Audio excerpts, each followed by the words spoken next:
انا سميتي يونس العبدوني، مواطن مغربي مقيم بالديار الفرنسيه.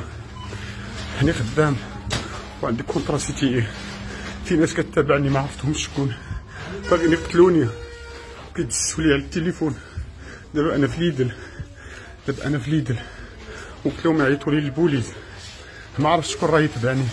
انا عندي مشاكل في الخدمه، عندي بزاف مشاكل في الخدمه، عندي بزاف ديال المشاكل. باغيين يقتلوني، وفي رمضان كان يهدوني كيقولوا لي نقتلوك، اليوم يهدوا فيا في رمضان. انا الا وقعت لي شي حاجه، عبد الرزاق واحمد واسامه هما سبابي، والشركه ديالي هما سبابي. كلشي لي بروبليم اللي جاييني من الخدمه، لي بروبليم اللي غيوقعوا لي في حياتي، الشركه ديالي هي سبابي. انا غنشر كلشي على الفيسبوك، ونشر الكونطرا سي دي اي والفيش دي في كلشي غنشرو دابا على الفيسبوك ديالي. انا بريء براءة الذئب من دم يوسف. من كلشي هادشي اللي راكم ديروه مورايا، انا بريء.